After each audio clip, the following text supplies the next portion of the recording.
Hi friends, പുതിയ വീഡിയോയിലേക്ക് എല്ലാവർക്കും സ്വാഗതം. എല്ലാ കൂട്ടുകാർക്കും സുഖമാണല്ലോ അല്ലേ? ഇന്ന് ഒന്ന് സാമ്പാർ ഉണ്ടാക്കാമെന്ന് വിചാരിച്ചു കേട്ടോ. അതിൻ്റെ വീഡിയോ ആണേ. അപ്പോൾ അതിനായിട്ട് പച്ചക്കറിയൊക്കെ അരിഞ്ഞ് കഴുകി വെച്ചിട്ടുണ്ട്. പിന്നെ തോരപ്പരിപ്പ് എടുത്ത് വെച്ചിരിക്കുന്നത് കേട്ടോ, അതും കഴുകി കുക്കറിൽ വെച്ചിട്ടുണ്ട്. പിന്നെ വേണ്ടത് വാളംപുളിയാണേ. വാളംപുളി കഴുകി വൃത്തിയാക്കി എടുത്ത് വെച്ചിട്ടുണ്ട്. ഇതാ ഇനി ഈ കുക്കർ ഒന്ന് സ്റ്റൗവിൽ വെച്ച് ഒന്ന് 2 വിസിൽ വരുന്നവരെ ഒന്ന് പച്ചക്കറിയൊക്കെ ഒന്ന് വേവിച്ചെടുക്കാം. അപ്പം ആദ്യമായിട്ടാണ് എൻ്റെ ചാനൽ കാണുന്നതെങ്കിൽ ഒന്ന് സബ്സ്ക്രൈബ് ചെയ്ത് സപ്പോർട്ട് ചെയ്യുക. വീഡിയോസൊക്കെ ഇഷ്ടപ്പെട്ടാൽ ഒന്ന് ലൈക്ക് ചെയ്ത് ഒന്ന് കമൻറ്റ് ചെയ്യുക കേട്ടോ.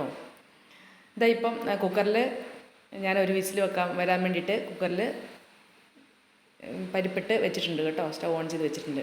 അതുപോലെ തന്നെ ഒരു സ്റ്റീലിൻ്റെ ബൗളിൽ സ്റ്റവിൻ്റെ മുകളിൽ, കുക്കറിലല്ല വെക്കുന്നത്, ബൗളിൽ മഞ്ഞൾപ്പൊടിയും കുറച്ച് ഉപ്പും ഒക്കെ ചേർത്ത് ഞാൻ പച്ചക്കറിയൊക്കെ ഒന്ന് വേവാൻ വെച്ചിട്ടുണ്ട്. ഇതാ ഇനി അതിന് വേണ്ടിയുള്ള അരപ്പാണേ. 1 സ്പൂണ് കാശ്മീരി മുളക് പൊടി, 2 സ്പൂണ് മഞ്ഞൾപ്പൊടി, 2 സ്പൂണ് മല്ലിപ്പൊടി, പിന്നെ സാമ്പാർ പൊടി 2 സ്പൂൺ കേട്ടോ. അതാണ് വേണ്ടത്. അത് രണ്ടും എടുത്ത് വെച്ചിട്ടുണ്ട്. ഇനി പച്ചക്കറി വെച്ചേക്കുന്ന ബൗൾ ഒന്ന് അടച്ച് വെച്ചിട്ടുണ്ട്. അടച്ച് ഒന്ന് വേവിക്കാം. പച്ചക്കറിയല്ലേ, അപ്പോൾ വൈറ്റമിൻസ് ഒന്നും പുറത്തോട്ട് പോകണ്ട. പിന്നെ ഞാൻ ഒരു ചീനച്ചട്ടിക്കകത്ത് ഈ പൊടികളൊക്കെ ഒന്ന് നന്നായിട്ടൊന്ന് മൂപ്പിച്ചെടുക്കുക. അങ്ങനെ ഒന്ന് ചൂടാക്കിയെടുത്ത് ഒരു ബ്രൗൺ നിറമാകുന്നവരൊന്ന് ചൂടാക്കി എടുക്കുക. എന്നിട്ട് അരച്ചെടുക്കണം. അപ്പോഴാണ് കറിക്ക് നല്ല കൊഴുപ്പും കളറും ഉണ്ടാവുക കേട്ടോ. തരി ഒന്നും ഉണ്ടാവില്ല. നല്ല വൃത്തിയായിട്ട് നല്ല ഫൈനായിട്ടൊന്ന് അരച്ചെടുക്കണം. അതിനായിട്ട് ഞാനൊന്ന് വറുത്തെടുക്കുക കേട്ടോ. അപ്പോൾ ഇത് സാധാരണ തേങ്ങയൊക്കെ ചേർത്ത് ആണ് സാമ്പാർ വെക്കാറ്. ഇത് തേങ്ങയൊന്നും ചേർക്കണ്ട. അല്ലാണ്ട് തന്നെ നല്ല അടിപൊളി സാമ്പാർ നല്ല ടേസ്റ്റി ആയിട്ട് നമുക്കുണ്ടാക്കാം. നല്ല കളറും ആയിരിക്കും ഇങ്ങനെ ചെയ്താൽ കേട്ടോ. ഇപ്പോൾ ഇത് ഞാൻ മിക്സിയുടെ ജാറിനകത്തേക്ക് കുറച്ച് വെള്ളം ഒഴിച്ച് കണ്ടോ. ഇപ്പോൾ തന്നെ ഉണ്ടോ, നല്ല പൊടികളിലൊക്കെ നല്ല തരിയല്ലേ. അപ്പോൾ തരി കടിക്കൊന്നുമില്ല സാമ്പാറിന്. കുറച്ച് വെള്ളം ഒഴിച്ച് ഞാൻ അരയ്ക്കാൻ വെച്ചിട്ടുണ്ട്. അപ്പോൾ ഇതാ പച്ചക്കറിയൊക്കെ ഒന്ന് നന്നായിട്ട് തിളച്ച് വന്നിട്ടുണ്ട് കേട്ടോ. നന്നായിട്ട് തിളയ്ക്കണം. കുക്കറിലാകുമ്പോൾ അല്ലാണ്ട് വെന്ത് പോകില്ല. ഇതാകുമ്പോൾ അങ്ങനെ വെന്തൊന്നും പോയില്ല, പാകത്തിന് വെന്തു. ഇതായിപ്പോൾ നന്നായിട്ട് ഒന്ന് അരച്ചുകൊണ്ട് വന്നിട്ടുണ്ട്. നല്ല ഫൈനായിട്ട് തരിയെല്ലാം മാറി ഒന്ന് അരച്ചുകൊണ്ട് വന്നിട്ടുണ്ട് കേട്ടോ. അപ്പോഴത്തേക്കും ഇത് അവിടെ പരിപ്പ് നന്നായിട്ട് വെന്ത് കഴിഞ്ഞിട്ടുണ്ട്. പാകത്തിന് വെന്ത് കിട്ടിയിട്ടുണ്ട്. ഇനി ഒരു നന്നായിട്ട് വെന്ത് കഴിഞ്ഞ പച്ചക്കറി അതിലേക്ക് പരിപ്പ് ചേർത്ത് കൊടുക്കാം. അവിടെ കിടന്ന് തിളയ്ക്കട്ടെ. ഇനി ഒരു തിളച്ച് ഒരു വെന്ത് ഏകദേശം പകുതി മുക്കാൽ വേവായിട്ടിട്ട് അപ്പോഴത്തേക്ക് ഞാൻ അരച്ച് വെച്ച അരപ്പ് പച്ചക്കറി കഷ്ണത്തിലേക്ക് ഒന്ന് ഇട്ട് കൊടുക്കുക കേട്ടോ. നന്നായിട്ടൊന്ന് അരപ്പ് എല്ലായിടത്തും പിടിക്കാൻ വേണ്ടി മിക്സ് ചെയ്യുക. ഈ സമയത്ത് വേണേൽ ഉപ്പ് നോക്കിയിട്ട് ഉപ്പും ചേർക്കാം.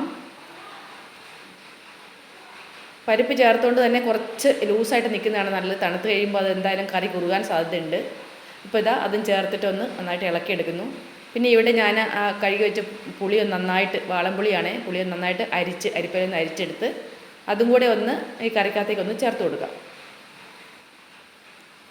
അപ്പോൾ ഓരോരുത്തരും ഓരോ രീതിയിലാണല്ലോ സാമ്പാർ വെക്കുന്നത് അല്ലേ. ഓരോ നാട്ടിലേക്ക് ഓരോ രീതിയിലാട്ടോ. അപ്പോൾ തേങ്ങ വറുത്തരയ്ക്കാതെയൊക്കെ ചേർക്കാം. അപ്പം ഇതുവരെ ഞാൻ ഈ സാമ്പാറിൻ്റെ വീഡിയോ ഇട്ടിട്ടില്ല. അപ്പം അങ്ങനെ വിചാരിച്ചപ്പോൾ ഒന്ന് ഇടാമെന്ന് വിചാരിച്ചാൽ കേട്ടോ. കൂട്ടുകാർക്ക് ഇഷ്ടപ്പെട്ടാൽ ഒന്ന് സബ്സ്ക്രൈബ് ചെയ്യുക, ലൈക്ക് ചെയ്യുക, ബെല്ലൈക്കൺ ഒന്ന് എനേബിൾ ചെയ്ത് വെക്കുക. അപ്പോൾ ഞാനിരുന്ന വീഡിയോസിൻ്റെയൊക്കെ നോട്ടിഫിക്കേഷൻ കിട്ടുന്നതായിരിക്കും കേട്ടോ. പിന്നെ ഞാൻ ഇതിന് കടുക് പൊട്ടിക്കാൻ വേണ്ടി ചെറിയ സവോളയാണേ, സവോള ചെറുതായിട്ട് അരിഞ്ഞ് വെച്ചിട്ടുണ്ട്. പിന്നെ ഞാൻ ഈ തക്കാളി അതിൻ്റെ കൂടെ ചേർക്കുന്നില്ല. ഇതൊന്ന് അതിൻ്റെ 2 ഭാഗം ഒന്ന് കട്ട് ചെയ്തിട്ട് 2-3 വര വരഞ്ഞിട്ട് ഞാൻ ആ കുക്കറിൽ തന്നെ ഒരു വിസിൽ വരാൻ വേണ്ടി ഒന്ന് വെച്ചേക്കുക കേട്ടോ. ഇങ്ങനെ ചെയ്യുമ്പോൾ കറിക്ക് നല്ല കൊഴുപ്പും കിട്ടും കേട്ടോ. പിന്നെ ഇടുന്ന കായപ്പൊടിയാണ്. കായപ്പൊടി ചൂടാക്കുന്നൊന്നുമില്ല, ഡയറക്റ്റായിട്ട് ഞാൻ ആ സാമ്പാറിലേക്ക് ഇട്ട് കൊടുക്കുക കേട്ടോ. ഇതാ ഡയറക്റ്റായിട്ട് ഞാൻ ഇട്ട് കൊടുത്തിട്ടുണ്ട്. എന്നിട്ട് നന്നായിട്ടൊന്ന് എല്ലായിടത്തും എത്താൻ വേണ്ടി നല്ലോണം മിക്സ് ചെയ്യുക.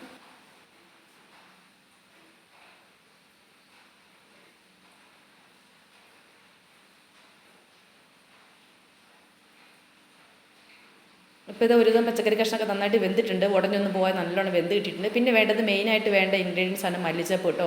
അത് കഴുകി വൃത്തിയാക്കി വെച്ചിട്ടുണ്ട്. എന്നിട്ട് നന്നായിട്ടൊന്ന് അരിഞ്ഞ് വെച്ചിട്ടുണ്ട്. അപ്പോഴേക്കും തക്കാളി ഒന്ന് വിസിലൊക്കെ വന്നു. അതിൻ്റെ തൊലി ഇങ്ങനെയാണ് നമ്മൾ എടുത്ത് മാറ്റാം. തൊലി കിഡ്നി സ്റ്റോണൊക്കെ ഉള്ളവർക്ക് തൊലി അത്ര നല്ലതല്ല. അതുകൊണ്ട് തന്നെ അതങ്ങ് എടുത്ത് മാറ്റിയിട്ട് അതൊന്ന് 2ആയിട്ട് പൊളന്നിട്ട് തണുത്ത് കഴിയുമ്പം ആ മിക്സിയുടെ ജാറിൽ തന്നെ ഒന്ന് നന്നായിട്ട് അരച്ച് നല്ല ഫൈനായിട്ടൊന്ന് പേസ്റ്റായിട്ടൊന്ന് അരച്ച് വരാം. ഇങ്ങനെ അരയ്ക്കുമ്പം കറിക്ക് നല്ല കൊഴുപ്പും നല്ല ടേസ്റ്റും ഒരു കളറും കൂടെ കിട്ടും കേട്ടോ. മറ്റേതാകുമ്പോൾ തക്കാളി വെറുതെ അങ്ങനെ കിടക്കില്ലേ ഉള്ളൂ. ഇത് നല്ല പേസ്റ്റായിട്ടൊന്ന് കിട്ടുവേ. ഇത് നല്ല ടേസ്റ്റാണ് കേട്ടോ. ഇങ്ങനെ ചെയ്തിട്ടില്ലാത്ത കൂട്ടുകാരൊക്കെ ഉണ്ട്, ഇങ്ങനെയൊക്കെ ഒന്ന് ട്രൈ ചെയ്ത് നോക്കിട്ടോ. ഇതായിപ്പോൾ നന്നായിട്ടൊന്ന് അതൊക്കെ എല്ലാം ചേർത്ത് ഒന്ന് മിക്സായി. ഇപ്പോൾ കറിക്ക് ചാറും ഒക്കെ പാകത്തിനാണേ, ഉപ്പും എല്ലാം പാകത്തിനുണ്ട് കേട്ടോ.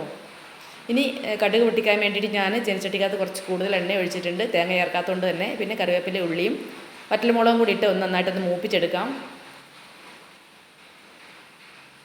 നന്നായിട്ട് മൂത്ത് കഴിഞ്ഞപ്പോഴത്തേക്ക് ഞാനത് കറിയിലോട്ട് ചേർത്തിട്ടുണ്ട് കേട്ടോ. ഒരു സെക്കൻഡ് ഒന്ന് മൂടി വെക്കുക കേട്ടോ, മണമൊന്നും പുറത്ത് പോകാതിരിക്കാൻ. ഇതാ ഇപ്പോൾ കറി നല്ല അടിപൊളിയായി കിട്ടിയിട്ടുണ്ട്. കാണുമ്പോൾ തന്നെ അറിയാം തേങ്ങ വറുത്തരച്ചില്ലെങ്കിലും നല്ല ടേസ്റ്റും മണമൊക്കെയാണ് കേട്ടോ. ഇതാ ഒരു 1/2 ടീസ്പൂൺ ഉലുവാപ്പൊടി ലാസ്റ്റ് ചേർക്കുന്നുണ്ട്. പിന്നെ അരിഞ്ഞു വെച്ച മല്ലിച്ചപ്പൊടി ഞാൻ ചേർത്ത് കൊടുത്തിട്ടുണ്ട് കേട്ടോ.